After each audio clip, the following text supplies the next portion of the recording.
Hello everyone, आपका स्वागत है आईसीसी कैंपस के इस यूट्यूब चैनल पे। आज हम लोग परसेंटेज यानी प्रतिशत का पार्ट 5 सेशन पढ़ने जा रहे हैं। इससे पहले हम पार्ट 1 से 4 तक पढ़ चुके हैं। यदि वीडियो को नहीं देखे तो ऊपर आई बटन दिख रहा है, वहां पे हम लिंक दे देते हैं, आप वहां से वीडियो को देख लेंगे, या नहीं तो हम लिंक डिस्क्रिप्शन बॉक्स में दे देते हैं। ठीक है, देखिए पार्ट 4 में हम स्टार्ट किए थे। अगर आप कंटिन्यू वीडियो को देख रहे हैं तो आपको पता होगा कौन सा टाइप था, question based on MN type था। ठीक है, उसी टाइप को आज हम कंटिन्यू करेंगे एग्जाम्पल नंबर 23 से। एग्जाम्पल नंबर 23 से हम कंटिन्यू करने वाले हैं। ठीक है, कुछ क्वेश्चंस वहां पे हो चुका था, कॉन्सेप्ट भी हो चुका था। कॉन्सेप्ट क्या क्या था, जल्दी मुझे बताएं, कॉन्सेप्ट क्या था। हम आपको पढ़ाए थे, 2 मेथड पढ़ाए थे एक क्वेश्चंस का। एग्जाम्पल नंबर 1, पहला क्वेश्चन स्टार्ट किया, if the radius of the circle is increase by 50% then how much its area will be increase. यदि किसी वृत्त की त्रिज्या 50% बढ़ता है तो उसका क्षेत्रफल कितने प्रतिशत से बढ़ेगा। हम आपको 2 मेथड बताए थे। एक तो बताए थे m + n + m × n / 100। अगर इंक्रीज करेगा तो प्लस का सिंबल यूज करेंगे, डिक्रीज करेगा क्वेश्चन में तो माइनस सिंबल यूज करेंगे। उसका परसेंटेज फ्रैक्शन तरीका से भी हम बता चुके थे। उसके बाद हम कुछ क्वेश्चंस आए थे और कुछ क्वेश्चंस हम आपको बताए थे किस टाइप का, कि m + n + m × n = result, यानी रिजल्ट का दे देगा और दोनों में से एक दे देगा और तीसरा आपसे पूछ लेगा। उसी क्वेश्चंस को आज हम कंटिन्यू करने वाले हैं। तो चलिएगा एग्जांपल नंबर 23 से हम कंटिन्यू करते हैं। ठीक है, सुनिएगा, the price of sugar is increase bye 20%। तो हम लिखते जाते हैं, फिर दोबारा क्वेश्चन पढ़ेंगे, समझाते जाते हैं, लिखते जाते हैं। बस आप बोर्ड की ओर देखिएगा। एग्जाम्पल नंबर 23, क्वेश्चन में क्या कह रहा है, the price of sugar is increase bye 20%। Price यानी कीमत, ठीक है, हिंदी वाले कीमत। प्राइस जो है ना इंक्रीज किया जा रहा है, कितने परसेंट से, 20% से इंक्रीज किया जा रहा है, 20% से इंक्रीज किया जा रहा है। ठीक है, और उसके बाद क्या कहा, by how much kg of consumption will be decrease, यानी कंजम्पशन यानी खपत जो है कितना परसेंट से, कंजम्पशन कितना, क्या बोला कि by how much kg of consumption will be decrease, कितना kg कंजम्पशन घटाया जाए, कितना kg यानी यहाँ पे kg कंजम्पशन घटाया जाए, ये आपको बताना है। ठीक है, उसका अगला क्या बोला, so as expenditure will increase by 50% only. Expenditure यानी खर्च केवल जो है 5% बढ़े, 5% इंक्रीज करे, केवल 5% इंक्रीज करें। अब मुझे बताएं कि हम डिक्रीज के लिए माइनस साइन यूज करना सिखाएं, इंक्रीज के लिए प्लस साइन यूज करना सिखाएं। ठीक है, ये हमारा एक्सपेंडिचर बराबर होता है प्राइस इनटू कंजम्पशन, तो ये हम m मान लेते हैं। ठीक है, इसको क्या मान लें, n मान लें, और ये हमारा क्या है, रिजल्ट है। अब इसका यूज करें, सॉल्यूशन करते हैं। एक लाइन और दिया, when he originally consume 280 kg। Originally वास्तविक में ये कितना कंज्यूम कर रहा है, ओरिजिनल में यानी वास्तविक में, ओरिजिनली यानी वास्तविक में खपत कितना है, 280 kg। ये क्वेश्चन में मेंशन किया गया है, इतना क्वेश्चन में मेंशन है। ये अभी हम क्वेश्चन लिखे, सॉल्यूशन नहीं किए, सॉल्यूशन अब हम स्टार्ट करते हैं। ठीक है, सॉल्यूशन यहां से सुनिएगा, mn + m × n / 100। m कितना है, 20, तो 20, n की जगह क्या है, कंजम्पशन है, कितना परसेंट है पता नहीं, तो माइनस हम यूज करते हैं, चूंकि डिक्रीज हो रहा है तो -c। अब यहाँ पे प्लस यूज करें या तो फिर बाद में माइनस ही हो जाएगा, तो हम माइनस ही यूज रहने देते हैं, माइनस रहने। m × n तो 20 × -c बटा 100 बराबर रिजल्ट कितना होगा, इंक्रीज कर रहा है तो प्लस। ठीक है, अब ध्यान दीजिएगा, हम एक ही लाइन में सॉल्यूशन कर रहे हैं, इसको ध्यान दीजिए। इसको अगर हम राइट साइड ले जाए तो क्या होगा, जल्दी बताए, राइट साइड ले जाए तो माइनस होगा ना, माइनस उधर जाएगा, राइट साइड माइनस होगा, तो माइनस कितना बचेगा, -15 बचेगा, यस या नो, -15 बचेगा। ये तो खत्म हो गया, ये खत्म हो गया। अब इस पार्ट को केवल इतना पार्ट को देखें, केवल इतना पार्ट को, यहाँ पे 100 है, यहाँ पे कुछ नहीं है, बट्टे में कुछ नहीं, तो हम LCM ले लें तो 100 होगा। इसको मल्टीप्लाई करेंगे तो -100c, और ये -20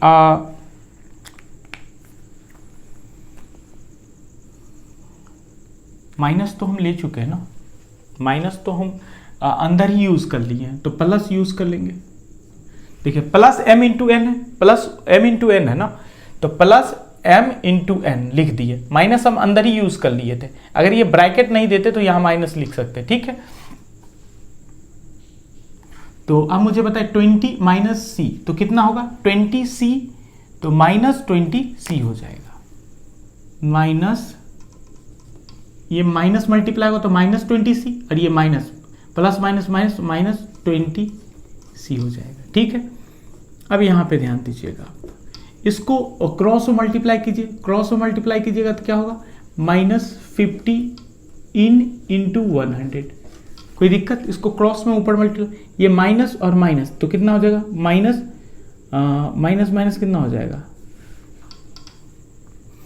माइनस माइनस हो जाएगा आपका -120, माइनस 120 हो जाएगा, तो एक ही लाइन में लिख दे, -120c हो जाएगा, तो c को लिख देते हैं, अब -120 जो है ये माइनस रहने देते और 120 यहाँ पे ले आते हैं, 120 माइनस माइनस कैंसिल कर दें, बोथ साइड कैंसिल हो गया। अब देखिए कटेगा, कुछ कट रहा है, काट दीजिए, 2 से कटेगा तो कितना हो जाएगा 6, और 2 से कटेगा तो कितना होगा 5, 3 से कटेगा 2, और 3 से कटेगा तो कितना हो जाएगा,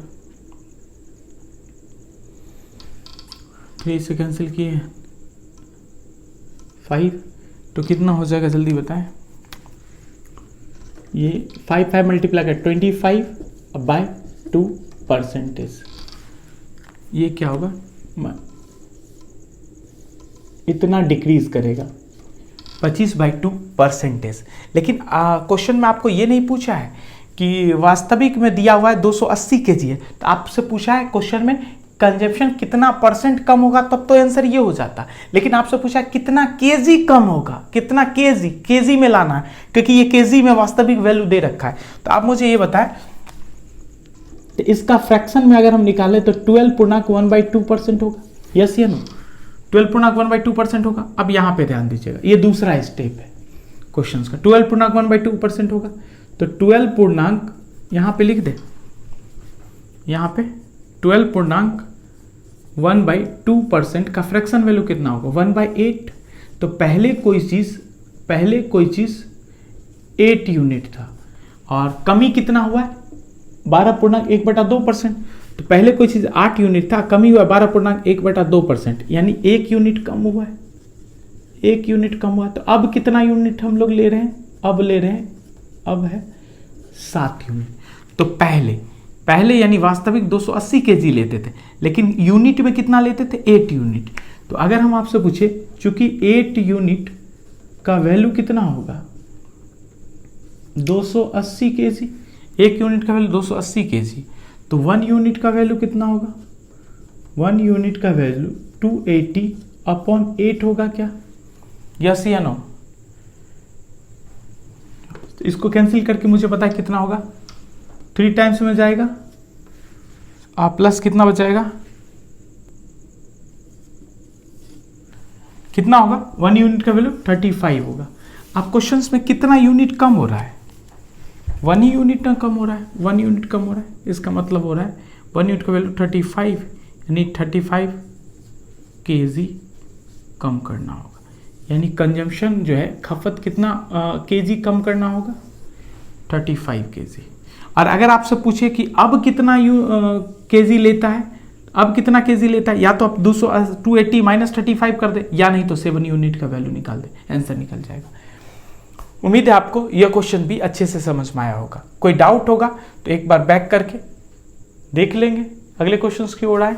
ओके, चलिए अब हम एग्जाम्पल नंबर 24 की ओर आते हैं। ठीक है, ये टाइप जो है ये क्वेश्चन से समाप्त हो जाएगा। जो भी टाइप आपको हम पढ़ा दें और उस दिन क्लास कंप्लीट हो जाए, तो आपको करना क्या, अगर आप चाहते हैं हमें मैथ्स में अच्छा स्कोर लाने के लिए, किसी भी एग्जाम्स का प्रिपरेशन कर रहे हो गवर्नमेंट सेक्टर और आप चाहते हैं मैथ्स में अच्छा स्कोर लाने के लिए, ठीक है, तो आपको बस इतना करना कि जितना क्वेश्चंस हम पढ़ा देते हैं उसको एक क्वेश्चंस को 5 बार कम से कम उसको रिवीजन करना है। रिवीजन करने के बाद जब गेट बाय हार्ट हो जाए उस टाइप का क्वेश्चन, तो जो भी आपके पास किताब हो, जो भी बुक आपके पास हो, उसको उस टाइप के क्वेश्चंस को सॉल्व करेंगे। उस टाइप के क्वेश्चंस को याद रखेंगे, दूसरे टाइप के क्वेश्चन को सॉल्व नहीं करेंगे, क्योंकि हो सकता है वो टाइप हम अभी पढ़ाए नहीं है, क्योंकि परसेंटेज अभी और चलना बाकी है। लगभग 60 क्वेश्चंस करने वाले हैं। ठीक है, तो आप सोच सकते हैं कि अभी लगभग 50 से ज़्यादा, लगभग 55% का पार्ट अभी बचा हुआ है, ठीक है। तो उसी टाइप के क्वेश्चंस को करेंगे, और कोई प्रीवियस, जब पार्ट कंप्लीट हो जाए, परसेंटेज कंप्लीट हो जाए, तो जो भी प्रीवियस ईयर क्वेश्चंस हो आप उसका क्वेश्चंस को सॉल्व करेंगे, ठीक है। और कोई डाउट बचे तो आप मुझे कनेक्ट कर सकते हैं, कॉल कर सकते हैं, या कमेंट बॉक्स में कमेंट कर सकते हैं, तो हम उसको सॉल्व करेंगे। आपको कोई भी प्रॉब्लम हो आप निश्चिंत रहें, और जैसे हम पढ़ा रहे हैं वैसे आप पढ़ते रहें। कोई डाउट हो, कोई मन में प्रश्न है तो आप मुझे मैसेज कर सकते हैं, हम रिप्लाई संडे को दे दिया करेंगे। हम संडे को फ्री रहते तो दे दिया करेंगे, ठीक है। तो आप परेशान नहीं होंगे। और रही बात मेरे बारे में अगर जानना चाहते तो हम वीडियो में बता चुके हैं, एक बार फिर बता देते कि मुखर्जी नगर में मेरा बहुत सारा वक्त गुजरा है, बहुत सारा टाइम हम वहाँ रहे हैं दिल्ली में, तो इसलिए आप परेशान नहीं होंगे। जो भी कॉन्सेप्ट पढ़ा रहे हैं, जो भी दिल्ली के टॉप 5 टीचर होंगे ना, तो उसी टाइप का कॉन्सेप्ट आपको यहाँ देखने को मिल जाएगा। और प्लस टीचिंग का मेरा एक्सपीरियंस है लगभग मोर देन 5 ईयर्स का, 5 वर्षों का अनुभव है, और इसलिए आप परेशान नहीं होंगे। और हमारा ग्रेजुएशन बीटेक हो रखा है कंप्यूटर साइंस में, ठीक है। तो आप निश्चिंत रहें, जो भी पढ़ाते हैं एकदम 100% सही पढ़ा रहे हैं, इसके लिए आप निश्चिंत रहें। मेरा अनुभव 5+ ईयर का है टीचिंग का। वैसे आप क्वेश्चंस को आप 1-2 चैप्टर 4 चैप्टर मुझसे पढ़ लेंगे तो आपको पता चल जाएगा, ठीक है। चलिए एग्जाम्पल नंबर 24 को हम स्टार्ट करते हैं। एग्जाम्पल 24 में है the price of sugar is increase by 30%। हम लिख भी लेते हैं क्वेश्चंस को हम नोट कर लेते हैं ताकि टाइम हमारा बच जाए। देखिए पहला लाइन में कहा प्राइस जो है ना, प्राइस जो है sugar is increase by 30%। Price जो है 30% इंक्रीज कर रहा है, यानी बढ़ रहा है। ये पहला लाइन बोला। Due to this a family use the 40 kg less sugar. Consumption कितना होगा, यानी खपत कितना है ये हमें पता नहीं। कंजप्शन कितना है ये क्वेश्चंस में कितना % है ये हमें पता नहीं, लेकिन इसके कारण जो है कितना केजी कम चीनी यूज कर रहा है, 40 kg कम चीनी खरीद पा रहा है, 40 kg। Due to this a family use 40 kg less sugar, so as the expenditure will increase by 10%। Expenditure को हिंदी में खपत कहते हैं, एक्सपेंडिचर, सॉरी खपत नहीं खर्च कहते हैं, खर्च एक्सपेंडिचर को। Expenditure will increase by 10%। खर्च जो है केवल 10% बढ़े, 10% इंक्रीज हो रहा है केवल, only. And find original consumption, वास्तविक में वो क्या कंज्यूम करता था यानी खपत करता था, ये आपको बताना है। यानी पहले ये प्राइस बढ़ने से पहले वो कितना केजी चीनी लेता था वो आपको कैलकुलेट करना है, बताना है, ठीक है। तो पहले तो मुझे पता है इंक्रीज है तो प्लस का सिंबल यूज कर दें, ठीक है। इसके लिए m, ये हो गया हमारा n, और ये हो गया हमारा रिजल्ट। क्लियर। सॉल्यूशन करें हम, क्वेश्चन लिख दिए हम यहाँ पे। वास्तविक कंजप्शन, ओरिजिनल कंजप्शन हमको बताना है। देखिएगा m के जगह पे, यहां ध्यान दीजिएगा। वैसे तो आप सॉल्यूशन खुद भी कर सकते हैं इस क्वेश्चंस को, इतना तो आप पढ़ लिए हैं जो इस टाइप के इस क्वेश्चंस को या इस टाइप के क्वेश्चन को आप सॉल्व कर सकते हैं। वैसे हम बता दे रहे हैं 30 कंजप्शन का पता नहीं तो प्लस c ले लेते हैं, प्लस उसके बाद क्या करें हम m into n, m into n, तो 30 into c, 30 into c by 100। Result कितना है, रिजल्ट हमारा 10, तो 10 दे दें। क्लियर, इतना तो समझ में आ गया होगा। अब हम क्या कर सकते हैं, इसको राइट साइड ले जाए, इसको राइट साइड ले जाएंगे तो माइनस में जाएगा ना, तो माइनस होगा तो कितना हो जाएगा, जल्दी बताएं मुझे कितना होगा। ये -30 है तो इधर जाएगा, तो सॉरी प्लस में है तो राइट साइड जाएगा तो माइनस में होगा, तो -20 बच जाएगा। क्लियर। अब देखिए अब हमारे पास कितना, इतना ही पार्ट है, केवल इतना ही पार्ट है, तो बट्टे में एलसीएम ले लें, हम 100 ले लें, तो यहाँ पे क्रॉस में गुना होगा तो 100c प्लस एलसीएम लेना तो आता है ना, जल्दी बताएं। और ये 30c है, 30c है तो 30c। क्लियर, ये एक साथ है 30c, तो 30c क्लियर हो जाएगा। अब मुझे ये क्रॉस में गुना कर दें, क्रॉस में गुना कर दें, तो ये स्टेप ध्यान से सुनिएगा, इस स्टेप को ध्यान से देखिए। -20 तो है ही है, ये क्रॉस में गुना होगा ऊपर 100। क्लियर। अब यहाँ क्या बचेगा, यहाँ बचेगा 100 प्लस 30, तो 130c, तो c और 130 यहाँ लिख दे तो ये क्रॉस में आएगा, तो ये क्रॉस में यहाँ लिख देते 130। क्लियर, ये स्टेप क्लियर हो गया। माइनस मतलब होता है डिक्रीज होना, मतलब कम होना, कंजप्शन कम रहा है, ठीक है। अब मुझे बताइए ये 0 0 कैंसिल, तो ये कितना होगा 200/13% कंजप्शन कमेगा, माइनस है ना। इसका अब फ्रैक्शन में बताइए मुझे कितना होगा। इसका फ्रैक्शन वैल्यू अगर हम निकालें तो इसका फ्रैक्शन 200/13 परसेंटेज से हटाएंगे तो डिवाइड करेंगे 100 से कटेगा तो बचेगा ये फ्रैक्शन में कितना बचेगा 2/30, ये होगा fraction value, fraction value win मान। अब यहां से आइए, क्वेश्चन अभी सॉल्व नहीं हुआ है क्योंकि हमें ओरिजिनल कंजप्शन आपसे पूछा है, तो यहां पे लिखे हम, चलिए यहां ध्यान दीजिए, उसको हम यहां लाते हैं 2/13, 2/13 यहां लिख सकते हैं 200/13 परसेंटेज। अब मान लीजिए पहले हम कोई चीज कितना यूनिट लेते थे, पहले मान लीजिए कोई चीज हम 13 यूनिट लेते, तो 13 का ये सामने 200/13 परसेंटेज, 200/13% कितना यूनिट होगा 2 यूनिट, यानी 13 का 2/13% कितना होगा 2/13% होगा 2 यूनिट, यानी ये होगा कम, यस या नो कम। तो पहले कोई चीज़ हम 13 यूनिट लेते थे, अब 2 यूनिट कम किए हैं, तो अब कितना यूनिट लेते हैं जल्दी बताएं, 11 यूनिट, अब हम लेते हैं 11 यूनिट, ठीक है। अब आपसे क्वेश्चन में कितना के दिया हुआ है, कंजप्शन कितना केजी कम करते हैं 40 केजी, यानी 2 यूनिट का वैल्यू 40 केजी दिया हुआ है, क्योंकि 2 यूनिट का वैल्यू कितना दिया है, 2 यूनिट का वैल्यू 40 केजी क्वेश्चन में दिया हुआ है। तो 1 यूनिट का वैल्यू कितना हो जाएगा जल्दी बताएं, 40 डिवाइडेड बाई 2 तो 20 केजी, ठीक है। आपसे पूछा है ओरिजिनल कंजप्शन वास्तविक, तो वास्तविक में हम कितना यूनिट लेते थे 13 यूनिट, तो 13 यूनिट का वैल्यू निकाल लें आप, 13 यूनिट का वैल्यू 20 इंटू 13 होगा ना, 13 तो कितना होगा 260 केजी। तो कीमत बढ़ने से पहले हम कितना लेते थे 260 केजी, और कितना कम किए हम 2 यूनिट यानी 40 केजी। अगर आपसे पूछ ले अब कितना लेते हैं तो 260 माइनस 40 कर दें तो कितना होगा 220 केजी, ठीक है। कोई भी क्वेश्चन आपसे पूछ सकता है, एक दे करके दूसरा पूछ लेगा। तो आप कीमत बढ़ने से पहले हम लेते थे 260 केजी, कम किए हैं 40 केजी, और कीमत बढ़ने के बाद कितना हम कर दिए 240 केजी अभी लेते हैं, सॉरी 240 होगा ना, नहीं 220 होगा, 260 माइनस 40 करेंगे तो कितना होगा 220, यानी अब हम 220 केजी ले जा रहे हैं, ठीक है। उम्मीद है आपको यह टाइप अच्छे से समझ में आ गया। तो ये टाइप आप समाप्त हुआ, अगला टाइप हम लेकर के आपके लिए आ रहे हैं, ठीक है। चलिए अब हम नेक्स्ट टाइप की ओर आते हैं। तो आप हेडिंग लगा दे कॉपी में, क्वेश्चन बेस्ड ऑन डिवाइड, बंटवारे पर आधारित प्रश्न, ठीक है। चलिए एग्जाम्पल 25 से हम शुरू करते हैं, सुनिएगा एग्जाम 25 क्या कह रहा है। इसको भी हम 2 मेथड से सीखेंगे, 2 मेथड इसलिए बता देते हैं जो भी आपको अच्छा लगे आप यूज करें एग्जाम हॉल में, जो यूज करना चाहे, लेकिन प्रैक्टिस दोनों को करें, ठीक है। प्रैक्टिस दोनों को क्या करें, सुनिएगा एग्जाम्पल 25। एग्जाम 25 कहता है क्या, Ram give 35% of money to his to wife. Ram जो है 35% अपनी वाइफ को धन, राम मतलब राम का जो भी आय है ना उसमें से 35% अपनी पत्नी को दे दिया, ठीक है।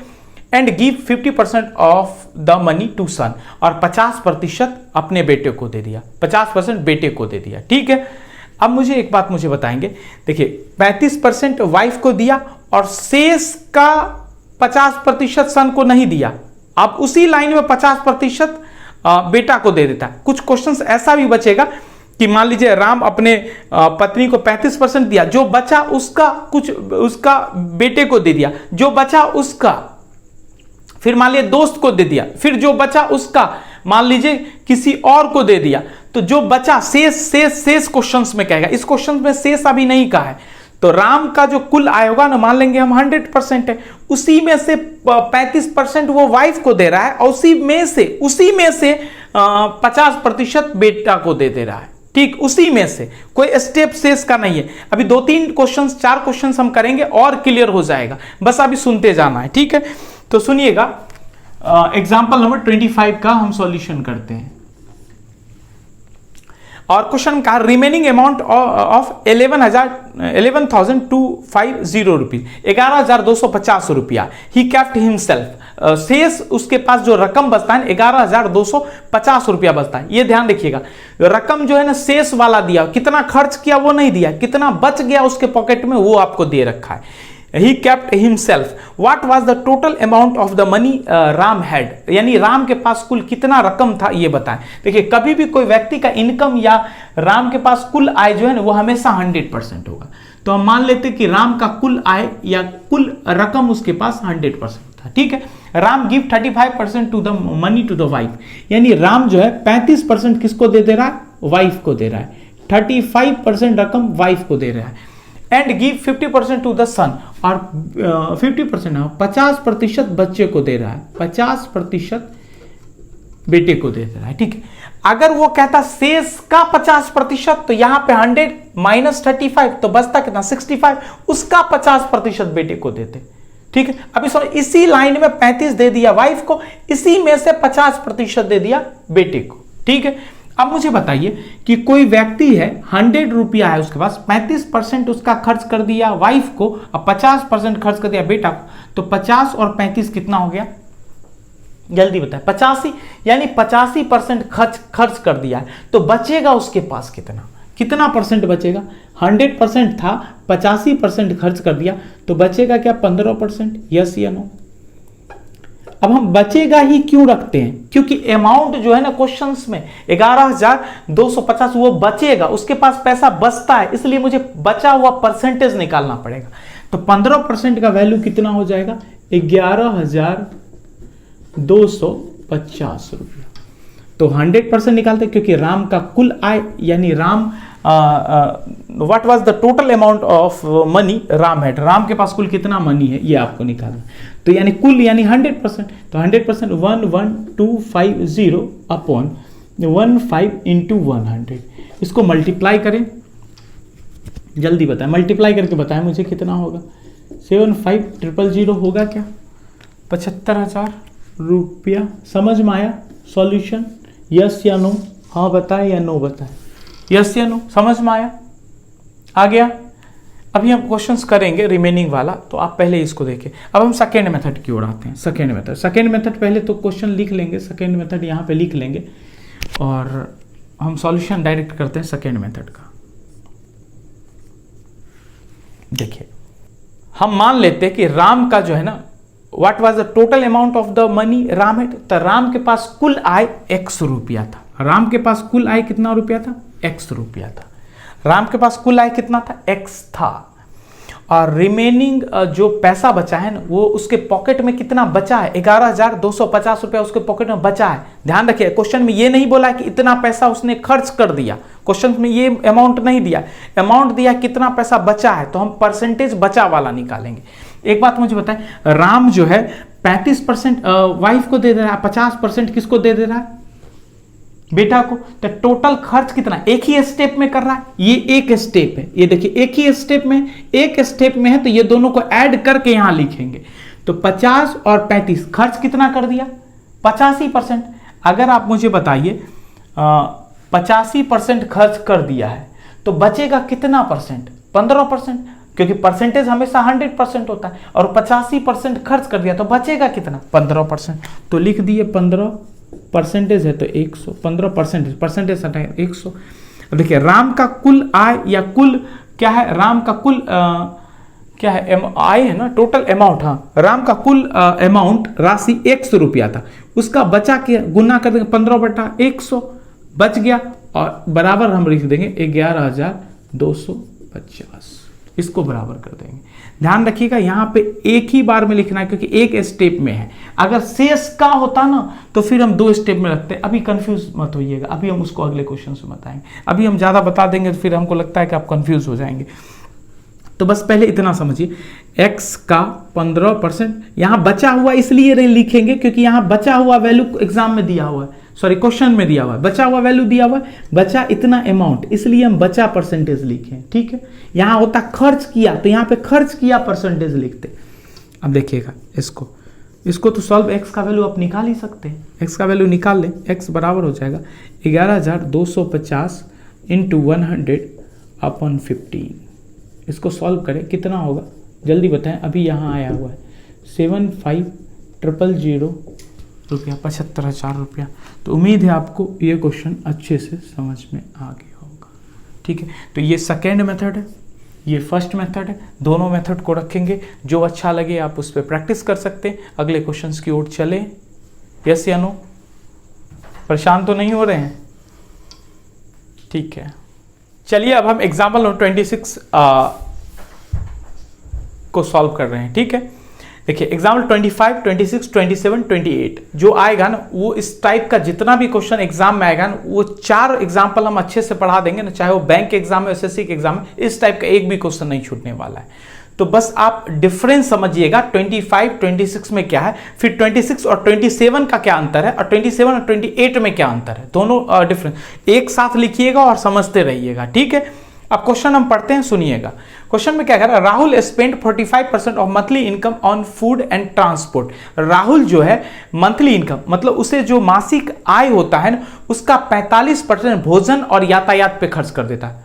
45% खर्च कर दिया, कॉमा 20% ऑफ द रिमेनिंग को अंडरलाइन कर देंगे। इंग्लिश मीडियम वाले रिमेनिंग को अंडरलाइन कर देंगे, हिंदी मीडियम वाले शेष को अंडरलाइन कर देंगे। ठीक है, शेष। अब यहां क्वेश्चन कह रहा है उस स्टेप में नहीं, 100% में नहीं, शेष जो बच गया ना उसका 20% ऑन बुक, जो बच गया उसका शेष का 20% किताब पर खर्च कर देता है। ठीक है, and half of the remaining on wife, और and half of the remaining, फिर से रिमेनिंग का तो यानी शेष, आप फिर शेष निकालेंगे, उसका आधा वो किस पे खर्च करेगा, पत्नी पे। रिमेनिंग इंग्लिश वाले रिमेनिंग को अंडरलाइन कर देंगे, हिंदी वाले शेष को अंडरलाइन कर देंगे।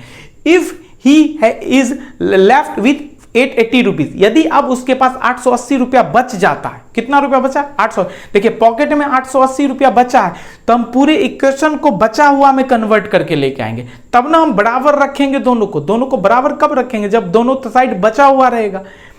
How much his monthly income, तो इसका मंथली इनकम क्या है आपको बताएं। देखिए दोनों मेथड बताएंगे, फर्स्ट मेथड सेकेंड मेथड, जो अच्छा लगे आप उसका यूज कर सकते हैं। वैसे तो हम एक लाइन में आपको बता देंगे इसको सॉल्यूशन निकालेंगे कैसे, लेकिन आपके लिए जरूरी है कि अगर आप फर्स्ट टाइम पढ़ रहे हैं तब तो आपको कंफ्यूजन हो जाएगा, तो बोर्ड की ओर ही देखिएगा। देखिए किसी भी चीज का मंथली इनकम जो होता है ना वो 100% होता है। तो मान लेते हैं कि राहुल एक व्यक्ति है जिसका मंथली इनकम 100% है। कितना है, 100% उसका मंथली इनकम। ये क्या कहता है, Rahul spend 45% of his monthly income on the food and transport. 45% food और ट्रांसपोर्ट पे खर्च कर देता है। तो 45% फूड यानी भोजन और यातायात पे, ये लिखने की कोई जरूरत नहीं, आप कॉपी में लिख सकते हैं। अब कह रहा है शेष का 20% ट्रांसपोर्ट पर and food and transport 20% of the remaining on book. 20 शेष का, रिमेनिंग मतलब शेष का, अगर शेष नहीं करता तो 20% इसी में आता, शेष नहीं करता तो हम इसी में 20% लिखते, लेकिन शेष का है तो शेष कीजिए। देखिए 100% था, 45% खर्च कर दिया, तो बचा कितना,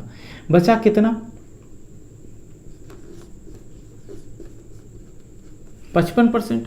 जैसे हम शेष बचा कितना, 55%। अब इसका वो 20% खर्च करता है किताब पर, इसका 20% उसको खर्च कर देता है किताब पर, 20% खर्च कर देता है बुक पे यानी किताब पे। एक बात मुझे बताइए, कोई आदमी 55 का 20, मान लीजिए 55 रुपया आपके पास, उसका 20% आप खर्च कर दिए, तो कितना, 55 का कितना आपके पास बचेगा। देखिए जैसे मान लीजिए कि ये रेड मार्कर है, ठीक है, ये 20% आप इसका काट करके निकाल लिए, तो इस रेड मार्कर का कितना परसेंट हिस्सा बच जाएगा, 80% बचेगा ना, क्योंकि कोई भी चीज़ 100% होता है। मान लीजिए 55 सेंटीमीटर है, तो उसका 20% हम निकाल लिए, तो 55 का 80% बचेगा। उसी प्रकार 55 का 20% हम खर्च कर दिए, तो 55 का 80% बच जाएगा। 55 का 80% होता है 4/5, 80% 4/5, लेकिन हम 4/5 नहीं लिखते हैं, 4/5 80%, क्योंकि आपको समझ में आ जाए जब आप कॉपी चेक करें। तो एक तो 0 से 0 कैंसिल, 2 से कैंसिल करेंगे तो 4 टाइम्स में, 2 से कैंसिल करें 5 टाइम्स में, 5 से कैंसिल करेंगे तो 11 टाइम्स, तो 11 को 4 से मल्टीप्लाई करेंगे तो 44, यानी हो गया 44%। ठीक है, अब आगे पढ़िए। And half of the remaining on wife. Remaining मतलब शेष। अगर शेष नहीं करता तो फिर हम इसी स्टेप में खर्च करते। शेष कह रहा है तो ये शेष बचा, ये शेष का कितना परसेंट, आधा पत्नी को दे देता है, आधा यानी 50%। अगर एक बात मुझे बताइए, 44 का 50% कितना हो, 22 खर्च कर देता तो बच कितना जाता होगा, तो 22%। देखिए हम बचा हुआ क्यों परसेंटेज निकालते हैं, क्योंकि उसके पास जो बचा हुआ रुपया है, इसलिए हम इक्वल करने के लिए बचा हुआ परसेंट निकालते हैं। तो 22% का वैल्यू कितना होगा, 880, यस या नो। तो 100% बढ़ाओ, कुल आय पूछा है तो 100% निकाल दें। तो 880/22 इंटू 100, इसको आपस में मल्टीप्लाई करेंगे तो कितना हो जाएगा, जल्दी बताएं कितना हो जाएगा, 4000, 4000। ये तो क्वेश्चन का फर्स्ट मेथड, आंसर होगा 4000, 4000। देखिए अब दूसरा मेथड बताते हैं। पहले दूसरा मेथड को हम सॉल्यूशन कब करेंगे, पहले आप समझ लीजिए, उसके बाद हम दूसरा एक लाइन में लिखेंगे, सॉल्यूशन आ जाएगा। पहले समझ लीजिए, समझना जरूरी है। देखिए अगर 100% कुल आए, 45% इसी में खर्च करता, 20% इसी में खर्च करता, तो इस दोनों परसेंट को एक साथ लिखते, ठीक है। और जब अलग अलग स्टेप में खर्च कर रहा है, देखिए 100 का 45 खर्च कर दे रहा है, फिर जो शेष बचता है उसका 20% खर्च करता है, फिर जो शेष बचता है उसका 50% खर्च करता है। तो शेष का कह रहा है तो एक साथ नहीं परसेंटेज को जोड़ेंगे। एक साथ कब जोड़ेंगे, देखिएगा एग्जाम्पल 25 जब हम किए होंगे तो एक ही स्टेप में जोड़ करके x गुने कर देंगे तो गलत हो जाएगा। अगर वैसा करेंगे इसके साथ भी तो क्या है गलत, देखिएगा यहाँ पे सेकेंड मेथड पहले लिख देते हैं, सेकेंड मेथड। अब राहुल का कुल आय हम लिख लेते हैं x रुपया, राहुल है, रमेश जो भी है, मान लेते हैं उसका कुल आय x रुपया। देखिए उसका 45% खर्च कर देता है, 45% खर्च कर देता है तो बचेगा कितना, 55% ना, 55%। क्यों, क्योंकि ये जो 880 है वो क्या है, बचा हुआ अमाउंट है, तो बचा हुआ परसेंटेज हम रखेंगे। और ये खर्च किया हुआ अमाउंट रहता तो हम खर्च किया हुआ परसेंटेज लेते हैं, क्योंकि बचा हुआ अमाउंट है तो बचा हुआ परसेंटेज लेंगे। 45% खर्च कर दिया तो बचा कितना, 55%, क्लियर। फिर कितना परसेंट क्वेश्चन में खर्च कर देगा, 20% किताब, शेष का 20% शेष है, इसलिए हम फिर 20 खर्च करता है तो 80% बचेगा। कोई भी परसेंटेज 100% होता है, परसेंटेज हमेशा कितना होता है, 100%, उसमें से 20 खर्च कर दिया तो बचा 80%, तो 80% लिख दें। 80% 4/5 भी लिख सकते हैं, लेकिन हम 4/5 नहीं लिख रहे हैं आपके समझने के लिए, ठीक है। अब देखिए जो बचा उसका 50% खर्च कर दे रहा है, जो रिमेनिंग बचा उसका 50% खर्च कर दे रहा है, तो बचा के कितना, 50%, तो 50/100, तो रिमेनिंग कितना बचा, 880। इसको सॉल्व करें आप, x का वैल्यू तो निकालना जानते हैं, ये भी कहिएगा मुझे ही सॉल्व करने के लिए, तो सॉल्व कर ही देते हैं, क्योंकि कुछ ऐसे भी होंगे जो सिर्फ और सिर्फ चाहते होंगे कि हम ही पढ़ें, तो ठीक है कोई बात नहीं। यहाँ ध्यान दीजिएगा, क्या करें अब हम, 1 0 से 1 0 कैंसिल कर दें, ठीक है।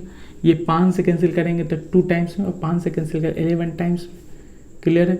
2 से कैंसिल करेंगे तो ये 4 टाइम्स में, क्लियर है। देखिए कैलकुलेशन में अगर मिस्टेक हुआ तो ये आप समझेंगे, ये नहीं कहेंगे कि गुना भाग गलती कर दी है हम। 880, ध्यान से, यहाँ रिमेनिंग बचा कितना, 100, यहाँ कितना 2, एक क्रॉस में ऊपर जाएगा तो क्रॉस में 100 × 2 लिख दें, बटा 11 4 1 से कोई लेना देना नहीं, एक क्रॉस में आएगा नीचे आ जाएगा, 11 × 4। इसको सॉल्व करें, देखिए कितना आ रहा है, समान आ जाए तो ठीक है, नहीं आए तो फिर प्लस माइनस करके आंसर मिला ले आप, ठीक है। तो उम्मीद है आपको ये क्वेश्चन अच्छे से समझ में आ गया होगा। देखिए रिमेनिंग 880 अमाउंट है, जेब में कितना रखता है, 880 रुपया, इसलिए हम बचा हुआ परसेंटेज लिखते हैं। अगर ये कहता कि नहीं इतना रुपया खर्च हो गया तो हम खर्च हुआ परसेंटेज लिखते, फिर 55 नहीं लिखते, फिर हम 45 लिखते, फिर यहाँ पे 80 नहीं लिखते, 20 लिखते, ऐसा करते हैं, ठीक है। तो उम्मीद है कि आपको ये क्वेश्चन अच्छे से समझ में आ गया होगा। तो आज के लिए इतना ही, टाइम काफ़ी 30 मिनट से क्रॉस कर रहे हैं हम, तो हम ध्यान रखते हैं कि 30 मिनट ही आपको रेगुलर पढ़ाना है, तो 30 मिनट से हम क्रॉस कर रहे हैं। तो अब जो पार्ट हम करेंगे उसमें इस टाइप का क्वेश्चन बेस्ड ऑन डिवाइड बच रहा है। और ध्यान रखेंगे जब भी आप नेक्स्ट डे आप क्लास करने आएंगे 7 PM पे, तो ध्यान रखेंगे, जो हम ये दोनों क्वेश्चंस पढ़ाएं इसको 5-5 बार प्रैक्टिस करके आएंगे। बिना प्रैक्टिस किए अगला क्लास अटेंड नहीं करेंगे, वरना नहीं समझ में आए तो इसकी जिम्मेदार केवल आप होंगे, हम नहीं होंगे। ठीक है, ये नहीं कहेंगे मैथ्स बहुत हार्ड है, हार्ड मैथ नहीं है, बस आप उसको हार्ड बना दिए इसलिए आपको हार्ड लगता है। आया समझ?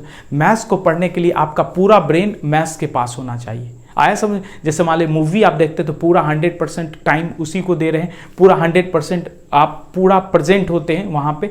इसलिए मैथ्स को जब पढ़ें तो पहली बात तो 100% अवेलेबल रहें, और दूसरी बात उसको कैलकुलेशन किया जाए, रफ कॉपी पे प्रैक्टिस किया करें। जितना ज़्यादा प्रैक्टिस करेंगे मैथ्स उतना जल्दी होगा अच्छा, और उतना स्कोर आप कर पाएंगे। एसएससी में 25 क्वेश्चन आता है तो लगभग अगर आप सही सब चैप्टर सही से पढ़ ले तो 20 से 22 प्लस क्वेश्चन सॉल्व कर पाएंगे आप। ठीक है, तो आज के लिए इतना ही रहने देते, अगले वीडियो में मिलते हैं अगले पार्ट्स में। हाँ, वीडियो को लाइक नहीं करते तो आप अपने मन से लाइक कर दिया करें। हर वीडियो में बोलना अच्छा नहीं लगता, इतना बात तो आप आज तक तो समझ में आ गया होगा कि आप लाइक कर दिया करें, तो लाइक कर दें, और शेयर आप करना चाहते हैं तो कर देंगे तो ज़्यादा अच्छा होगा। हम भी आपके लिए मेहनत कर रहे हैं, आप अगर कर देंगे तो अपने दोस्तों तक पहुंचा दें मुझे। और सब्सक्राइब नहीं किए तो कर लें, एक ही बार सब्सक्राइब करना है, दोबारा बार सब्सक्राइब नहीं करना है। ठीक है, मिलते हैं अगले पार्ट्स में अगले वीडियो के साथ, तब तक के लिए अपना और अपनों का ध्यान रखें। Thank you.